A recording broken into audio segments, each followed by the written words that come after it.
They say history is written by the victors. But what happens when the victors start erasing the ink? Across America, museum shelves are quietly emptying. Exhibit plaques vanish overnight. Photographs fade, not from time, but from policy. Under the Trump administration's new directives, entire chapters of our shared story are being dismantled, piece by piece, until the gaps themselves become the narrative. This series is our counterweight. We will step into the silence left behind, unearth the artifacts, the voices, the truths that are being swept from public view. From war heroes to cultural trailblazers, from painful reckonings to proud triumphs, these are the stories they don't want you to remember. History isn't just a record, it's a warning. And if we let it vanish, we might not see what's coming next.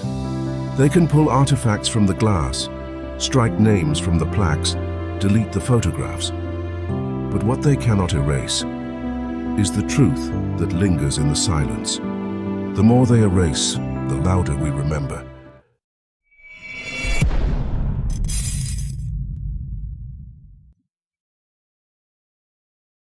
A name appears in a database and history wavers. Upon hearing the name Enola Gay, you might think of roaring engines, the hush before impact, a moment frozen on August 6, 1945. Instead, here and now, it vanished, erased not for being controversial, but for containing the word gay. Just because of that, it started like a bureaucratic whisper. The Pentagon, under Defense Secretary Pete Hegseth, charged with enforcing an executive order to dissolve all so-called DEI content from federal domains, began combing archives. The goal: eradicate any trace of diversity, equity, and inclusion. Soon, entire collections of images and posts celebrating minority heroes, women pioneers, LGBTQ+ milestones, all were swept up. The purge ballooned. Over 26,000 flagged, possibly up to 100,000 items. And then came the curveball, the Enola Gay. Think about that, one of the most iconic World War II aircraft, named by its pilot for his mother, now caught in an overzealous cleanup because of a single word. Pictures of it were marked for deletion, and in some cases, removed. The plane wasn't about identity politics, it was about a bombardment that changed everything, yet somehow its name became the trigger. An aviation historian's shock becomes our collective disbelief. A curator at the Wendover Museum, guardian of the Enola Gay legacy, calls it a disservice to our history, suggesting that the purge ignored those parts of the story, these individuals' lived experiences. Picture this: an algorithm, or humans running behind a keyword list, spots gay, and suddenly an image of an historic aircraft vanishes from the military's own website. The explanation: keyword conflation, DEI policies dismantled, archives scrubbed blind. Pentagon spokespeople offered a kind of bureaucratic shrug. Yes, they were complying with the new directive. Yes, mistakes might happen, but they promised corrections where content clearly fell outside the scope. Still, for many materials, especially images and posts that quietly disappeared, restoration may prove difficult, if not impossible. The story of the Enola Gay may not be a bright light in our history, but it happened. And if we forget that it happened, it's more likely to happen again. So let's remember together the Enola Gay. On a quiet morning in August 1945, a single aircraft, the B-29 superfortress known as the Enola Gay, embarked on a mission that would forever alter the course of human history. It carried a weapon unlike any seen before, an atomic bomb nicknamed Little Boy, destined for the city of Hiroshima. The Enola Gay stands as a potent symbol, not merely of technological might, but of the terrifying power unleashed by nuclear weapons. It embodies the profound and complex moral questions that continue to surround their use. This story, told through the lens of historical records, seeks to illuminate that pivotal moment. We delve into original documents and personal diaries, offering an intimate glimpse into the minds of those caught in the maelstrom. These voices, from both sides of the conflict, provide a chilling and multifaceted perspective on an event that reshaped the world. This is more than an historical account.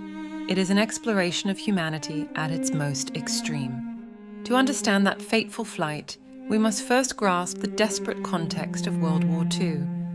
The conflict had raged for years, with escalating brutality, particularly in the Pacific Theater. Japanese forces had advanced relentlessly, and the war seemed without end. The Allied powers, exhausted but resolute, were determined to bring the global conflict to a swift conclusion. The decision to deploy the atomic bomb emerged from this grim calculus, a desperate measure to avoid a prolonged and bloody invasion of the Japanese mainland. The Enola Gay itself was a marvel of engineering, a B-29 superfortress meticulously prepared for its singular purpose. Its crew, a hand-picked group of highly skilled airmen, represented the cutting edge of military aviation. They were men of duty, facing an unprecedented task. Preparations for the mission were shrouded in the utmost secrecy, a testament to the bomb's revolutionary nature. Every detail was meticulously planned, every contingency considered. The training was rigorous, designed to ensure flawless execution of a mission with no precedent. The final moments before takeoff from Tinian Island were charged with an almost unbearable tension. Colonel Paul Tibbets, the pilot, carried the immense weight of command.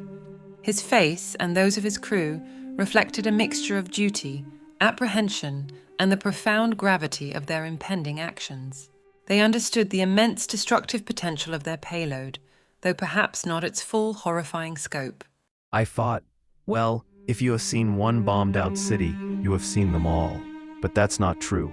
Al Zelver, Japanese language officer in the U.S. Army. Still, they were simply soldiers, tasked with ending a war, and they believed this mission was necessary to save countless lives, both American and Japanese, that would be lost in a protracted invasion. The core of this story, however, lies in the aftermath, in the devastation wrought upon Hiroshima. The images that emerged from that day are seared into the collective consciousness of humanity. The mushroom cloud, an iconic and terrifying symbol, rose majestically yet ominously over the city. Below it, Hiroshima, once a vibrant urban center, was flattened, reduced to rubble and ash in an instant. Survivors, those who miraculously endured the initial blast, struggled amidst the unimaginable chaos and destruction. Their stories are a testament to human resilience and suffering. Many of these harrowing images were initially captured by Japanese newsreels, documenting the immediate horror. Later, American documentation also contributed to the visual record of the aftermath. These visuals serve as a stark, undeniable reminder of the bomb's unparalleled destructive power. The human element of this story is perhaps the most compelling, offering a window into the minds of those who lived through it. From the American crew, original documents and personal accounts reveal their inner worlds. Diaries and letters offer insights into their thoughts and feelings before, during, and after the mission. Many crew members expressed a profound sense of duty, believing their actions were a necessary evil to end the war. They were convinced that the bombing would save lives, both American and Japanese, by precluding a costly invasion. Yet, some accounts reveal the immense psychological toll the mission exacted. I'm glad I was involved in it if it was a positive thing, but every time I hear of a story of a Japanese person or their family, and that was in the paper or on TV eventually, very often, people whose skin was peeling away, people who had different diseases, then I would feel sort of, should I say, guilty of having been a part of that whole operation. All these innocent people who were going about their work, like I tried to do all my life, and then all of a sudden they weren't there at all. Rosalind Robinson, driver and worker in the administration office at the Chicago Met Lab. They were acutely aware of the immense destruction they had unleashed, a burden that many carried for the rest of their lives. Their reflections speak to the moral complexities of warfare and the heavy price of victory. They were men and women following orders, but also men and women grappling with the consequences of those orders. On the other side, the perspectives of Japanese survivors offer a visceral, heartbreaking understanding of the bomb's impact. Their accounts, often translated, describe the immediate horror: a blinding flash, searing heat, and an instant descent into chaos. They speak of the unimaginable suffering that followed. I was 3 years old at the time of the bombing. I don't remember much, but I do recall that my surroundings turned blindingly white, like a million camera flashes going off at once. Then, pitch darkness. I was buried alive under the house, I've been told. When my uncle finally found me and pulled my tiny 3-year-old body out from under the debris, I was unconscious. My face was misshapen. He was certain that I was dead. Yasujiro Tanaka. These voices highlight the profound human cost of the bombing, not just in immediate casualties, but in the long-term effects of radiation exposure. Survivors endured decades of illness, discrimination, and the enduring trauma of that day. Their stories are a powerful testament to the resilience of the human spirit in the face of unimaginable horror. The inclusion of these original documents and diaries allows us to grapple with the profound complexities of this historical moment. It forces us to confront the moral dilemmas faced by all involved, from the decision-makers to the airmen to the innocent civilians. We explore the justifications for the bombing, understanding the context of a world at war. But we also confront the devastating consequences, the human suffering that reverberated for generations. This story is presented as more than just a historical record. It is a powerful reminder of the destructive potential of war itself. It underscores the enduring need for peace, a lesson etched in the ashes of Hiroshima. This exploration of the Enola Gay and its mission is a crucial tool for understanding the past, not to assign blame, but to learn. It aims to prevent similar tragedies from ever occurring again, to remind us of the fragility of peace and the immense responsibility that comes with power. The echoes of that day continue to resonate, urging us to remember, to reflect, and to strive for a better future. At 8:15 a.m. on the 6th of August, 1945, the people of Hiroshima looked up and saw nothing unusual. A clear blue summer sky stretched overhead, the Ota River shimmered in the morning light, and the cicadas sang their steady chorus. Vendors rolled open the shutters of market stalls, children shuffled reluctantly toward school, and workers began their day. There was no air raid siren, no warning, no sense that history's deadliest morning was about to unfold. High above them, nearly 6 miles in the air, a silver B-29 bomber named the Enola Gay drifted silently toward its target. Inside, Colonel Paul Tibbets and his crew were carrying a single bomb, yet it was unlike any weapon ever unleashed before. Its name was Little Boy. It was 10 feet long, weighed over 9,000 pounds, and contained a deadly secret born from the most ambitious and most secretive scientific project in history, the Manhattan Project. For years, thousands of scientists, engineers, and laborers across the United States had worked in guarded facilities, often without even knowing what they were building. Their goal was to harness the power locked inside the atom, a power so immense it could flatten entire cities in seconds. Even among them, very few understood the bomb's full potential, but the man now piloting the Enola Gay did, and so did the president who had ordered it to be used. Hiroshima was chosen for a reason. It was a major military hub with supply depots, troop concentrations, and industrial plants. It had not yet been bombed heavily, making it a perfect control target to demonstrate the weapon's devastating force. It was also a city of roughly 350,000 civilians. As the bomber neared its release point, no one below suspected anything. The Japanese military had grown used to American planes passing overhead without dropping bombs. Reconnaissance flights were common. Yet this was no reconnaissance mission. At precisely 8:15 a.m., the bomb bay doors opened and Little Boy fell into the clear morning air. It tumbled silently for 43 seconds. And then, at 1,900 feet above the heart of the city, it detonated. A flash brighter than the sun tore across the sky. In less than 1 second, a fireball reached temperatures hotter than the surface of the sun itself. Buildings beneath were instantly vaporized. Skin was seared off before nerves could register pain. The shockwave raced outward at hundreds of miles per hour, ripping apart structures, hurling debris and people alike. In that single moment, tens of thousands were gone. 8:15 a.m. was our meeting time. Suddenly, a strong orangey flash, much lighter than summer sunshine, hit with a burst. We were not able to avoid it because we had no shade in the schoolyard, so we were directly burned. Well, I didn't feel burned at that moment because I didn't feel anything. Then, the blast came. It blew us over. Everything became muddled and chaotic. Darkness surrounded us for a moment. I was thirsty, and it was hard to breathe because there was too much dust. My classmates screamed, "It hurts," or "Mother." One of them was looking for his hat and shouted, "My hat is missing." Anyway, everyone ran around in confusion. Sadao Hirano. The blast ignited a firestorm that consumed much of what remained. Those on the fringes of the explosion staggered through the wreckage, their clothes burned away, their skin hanging in strips. Survivors spoke of a black rain that soon began to fall, droplets thick with radioactive soot drifting down on what was left of the city. That day was very clear. My mother was drying the washing and I was reading a picture book in a room. There was a vivid flash of light, then sliding paper doors and glass windows fell down on me with a great crash. I hastily went out, crying, to the porch. "Look at that!" My mother pointed to the sky over the city.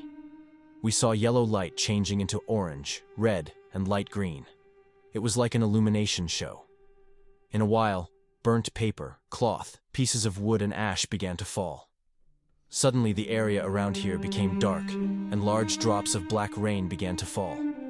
White shirts became black and wet. The water of the river was black, and many small fish were floating on their backs with their stomachs turned upwards. This was black rain. It was much later that we discovered the black rain contained radiation. Seiji Takato. But the story of Hiroshima does not begin or end in that blinding flash.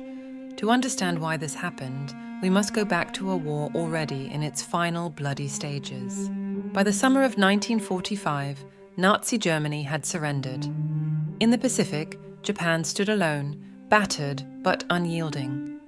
The United States had captured island after island at a staggering cost in lives. The Battle of Okinawa, just months earlier, had claimed over 200,000 soldiers and civilians. American planners feared that an invasion of Japan's home islands might result in over 1 million Allied casualties, and perhaps even more Japanese deaths. At the same time, the United States had just tested its new weapon in the desert of New Mexico. The explosion, known as the Trinity test, had stunned even its creators. One scientist quoted the ancient Hindu scripture, the Bhagavad Gita. "Now I am become death, the destroyer of worlds." President Harry Truman saw in it a way to end the war without a costly invasion. Yet not everyone agreed. Some scientists urged a demonstration on an uninhabited island as a warning. Others questioned whether Japan might surrender without the bomb if given assurances that the emperor could remain. But the momentum of war and the massive investment already made pushed the decision forward. Hiroshima would be the first target. The morality of dropping that bomb was not my business.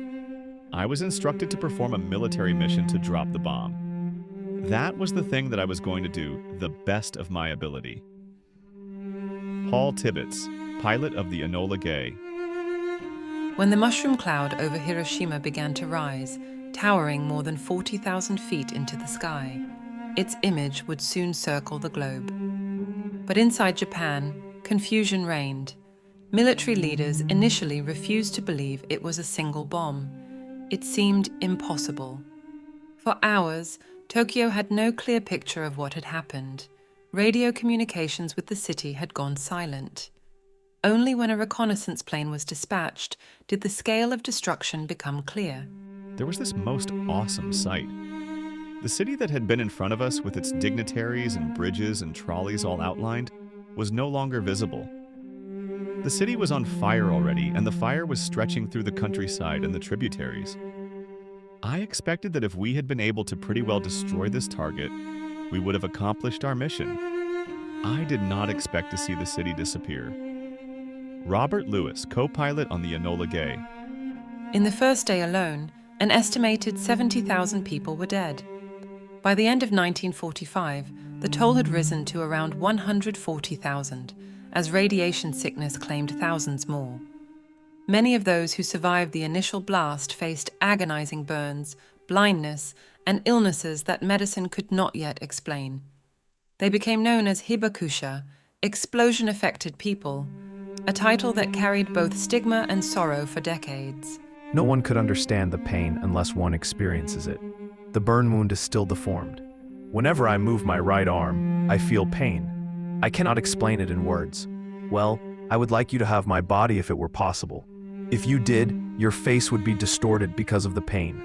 I have endured such pain for more than 60 years. Sarao Kirano. 3 days later, before Japan's leaders had even fully grasped Hiroshima's fate, a second bomb, this one nicknamed Fat Man, was dropped on Nagasaki.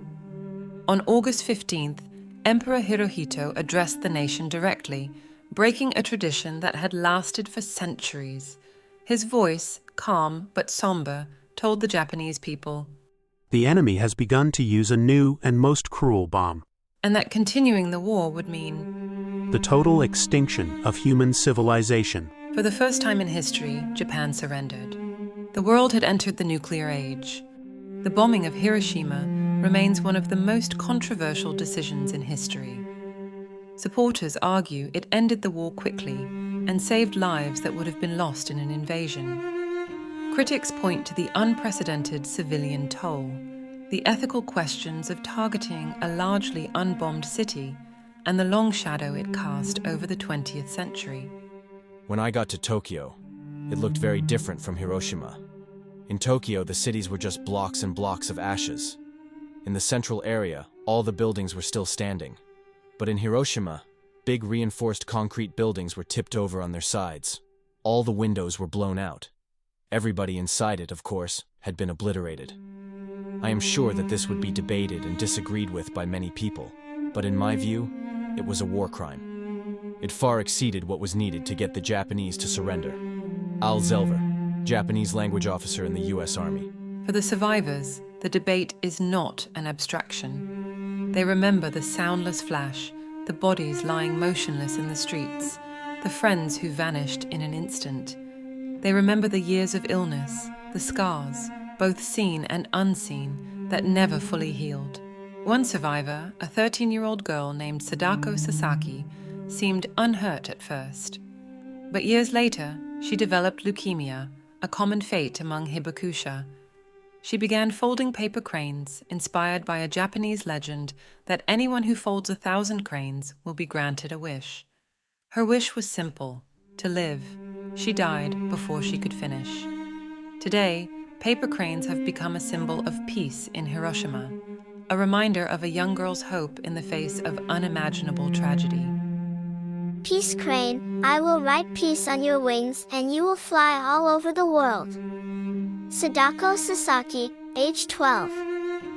Hiroshima's Peace Memorial Park stands where the bomb exploded, its cenotaph bearing the words, "Let all the souls here rest in peace, for we shall not repeat the evil." The skeletal remains of the Genbaku Dome, once the Industrial Promotion Hall, still stand as a stark silhouette against the sky, a witness to that August morning. Nearly 8 decades later, the power that leveled Hiroshima has multiplied many times over.